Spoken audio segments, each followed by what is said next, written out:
ಮಣ್ಣು ಕಳವು ಮಾಡಿದ ಬಂದು ಗಿರಾಕಿ ನೀನು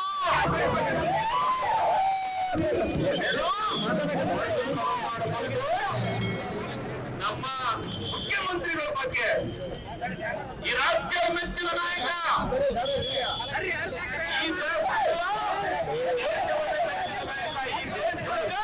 ಗ್ಯಾರಂಟಿ ಯೋಜನೆಯನ್ನ ಈ ದೇಶದಲ್ಲಿ ತರಬೇಕಂತ ರಾಜ್ಯದಲ್ಲ ಇಡೀ ರಾಜ್ಯ ದೇಶದಲ್ಲಿ ಚಿಂತನೆ ಮಾಡುವಂತ ನಾಯಕ ಯಾರಾದ್ರೆ ಅದು ಸಿದ್ದರಾಮಯ್ಯ ಸಾಹೇಬರನ್ನು ಮಾತನಾಡಿ ಹೇಳಬೇಕಾಗುತ್ತೆ. ಅಂತವ್ರ ಬಗ್ಗೆ ಹಗುರವಾಗಿ ಮಾತಾಡ್ತೀರಾ? ಅವರ ಬಗ್ಗೆ ಮಾತಾಡಕ್ಕೆ ನಿಮಗೆ ಸಿದ್ದರಾಮಯ್ಯ ಸಾಹೇಬರ ಕಾಲಿನ ಧೂಳಲ್ಲ ಇರುವಂತ ಧೂಳಿಗೂ ಸಮಾನ ಅಲ್ಲ. ಪ್ರತಿಭಟನೆ ಅಲ್ಲ ಸ್ವಾಮಿ ರೆಡ್ಡಿ ಅವರೇ, ಗಂಗಾವತಿಗೂ ಬಂದು ಮಾಡ್ತೀವಿ. ಇವತ್ತು ನಾನು ತಪ್ಪಾಗಿ ಮಾತಾಡುತ್ತೀನಿ.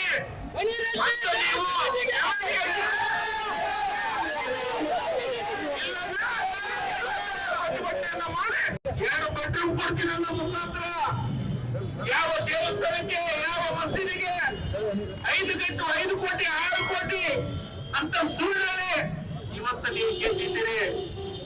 ನಾಳೆ ಚುನಾವಣೆ ಆದ್ರೆ ನಾವು ಮತ್ತೆ ಮಾಡಿ ಘೋಷಿಸಿದ್ದೀವಿ 16,000 ಲೀಡು ಕಾಂಗ್ರೆಸ್ ಪಕ್ಷ ಗಂಗಾವತಿ. ಅದಕ್ಕೆ ನಾನು ಹೇಳ್ತಾ ಇದ್ದೀನಿ ಜನಾರ್ದನ್ ರೆಡ್ಡಿ ಅವರೇ, ಹಿಂದೆ ಇದೇ ರೀತಿ ಮಾತಾಡ್ಲಿಕ್ಕೆ ಒಂದ್ಸತಿ ಹೇಳಿದ್ದೀವಿ ನಿಮಗೆ. ನನ್ನ ಬಗ್ಗೆ ಹಗುರವಾಗಿ ಮಾತಾಡೋದು, ಲೇ ಅನ್ನೋ ಪದವನ್ನ ಉಪಯೋಗ ಮಾಡ್ಕೊಳ್ಳೋದು, ರಾಘವೇಂದ್ರ ಹಿಟ್ನಾಳ್ ಅನ್ನೋದು, ಮನಸ್ಸು ಮಾಡಿದ ರಾಘವೇಂದ್ರ ಹಿಟ್ನಾಳ್ ಮನೆಗೆ ಕಳಿಸ್ತೀನಿ ಅನ್ನೋದು, ಏನು ನಮ್ಮ ಅಮರೇಗೌಡ ಸಾಹೇಬ್ರಿಗೆ ಅನ್ನೋದು. ಇಂದು ನೀವು ಕಾಂಗ್ರೆಸ್ಗೆ ಏನ್ ಮೋಸ ಮಾಡಿದ್ರಿ? ಯಾರಪ್ಪ ಮೋಸ ಮಾಡಿದೀವಿ? ನಮ್ಮ ಹತ್ರ ಬಂದು ನಮ್ಮಿಂದ ಅಡ್ಡಾಡಿದ್ರಿ, ಗ್ರಾಂಟ್ ತಗೊಂಡಿ, ಓಟ್ ಹಾಕಿರಿ, ಅದಕ್ಕೆ ಏನ್ ತಗೋಬೇಕು ತಗೊಂಡಿ. ಈಗ ಬಿಜೆಪಿ ಕರ್ಕೊಂಡ್ಬಂದ್ರೆ ರಾವಣ ತರ ಆಟ ಆಡಕತ್ತೀವಿ. ಜನಾರ್ದನ್ ರೆಡ್ಡಿ ಅವರೇ, ನಿಮಗೆ ನಾವು ಅಷ್ಟು ಸರಳವಾಗಿ ಬಿಡೋದಿಲ್ಲ. ಬಳ್ಳಾರಿ ಒಳಗೆ ಸಂಗಣ್ಣ ಸಾಹೇಬ್ ಹೇಳಿದ್ರು, ಈಗಾಗಲೇ ಆ ಜಿಲ್ಲೆಯನ್ನು ಹಾಳು ಮಾಡಿದ್ದೀರಿ. ಪರಿಸರವನ್ನು ಹಾಳು ಮಾಡೋದ್ರ ಮುಖಾಂತರ ಆ ಜಿಲ್ಲೆ ಹಾಳು ಮಾಡಿ ಈ ಜಿಲ್ಲೆಗೆ ಬಂದಿದ್ರಿ. ಆದ್ರೆ ಬಳ್ಳಾರಿ ಜನರಿದ್ದಾರ, ಈ ಜಿಲ್ಲೆ ಜನರಲ್ಲಿ ಈಗಾಗಲೇ ಬಳ್ಳಾರಿ ಒಳಗೂ ನಿಮಗೆ ತಕ್ಕ ಪಾಠ ಕಲಿಸಕತ್ತಾರೆ ಬಿಜೆಪಿ ಅವರಿಗೆ. ಎಂಪಿ ಚುನಾವಣೆ ಕಲಿಸಿದ್ರು, MLA ಚುನಾವಣೆಗೂ ಕಲಿಸಿದ್ರು.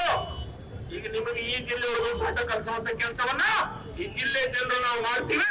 ಆದಷ್ಟು ಬೇಗನೆ ಸಿದ್ದರಾಮಯ್ಯ ಸಾಹೇಬ್ರ ಬಗ್ಗೆ ಮಾತಾಡ್ಬೇಕಾದ್ರೆ ಎಷ್ಟರಿಂದ ಮಾತಾಡ್ಬೇಕು? ಟಿ ರವಿ ಅವರ ಹಂಗೆ ಮಾತಾಡ್ದು, ನಿಮಗೆ ಒಂದ್ಸತಿ ಮಾತಾಡಿ ಬಿಡ್ತೀವಿ. ಮತ್ತೆ ಬಂದ ಬಿಡ್ರಿ, ವೇದಿಕೆ ಸತ್ತು ಮಾಡೇ ಬಿಡ್ರಿ. ನಾವ್ ಒಂದ್ ಕಡೆ ನಿಂತೀವಿ, ನೀವ್ ಒಂದ್ ಕಡೆ ನಿಂತೀವಿ, ನಿಮಗಿಂತ ಚೆನ್ನಾಗಿ ಮಾತಾಡ್ತೀವಿ ನಾವು.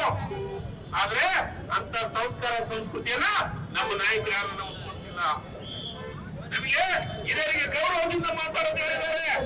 ಟೀಕೆಯನ್ನು ಮಾಡಿ ಆದ್ರೆ ಗೌರವದಿಂದ ಟೀಕೆ ಮಾಡಿ ಅನ್ನೋ ಸಂಸ್ಕಾರವನ್ನು ಅದು ಮನಸ್ಸು ಮಾಡಿದ್ರೆ ನಿಮಗೆ ನಾವು ನಿಂತು ಮಾತಾಡೋಕೆ ಭಗವಂತ ನಮಗೆ ಶಕ್ತಿ ಕೊಟ್ಟಿದ್ದಾರೆ.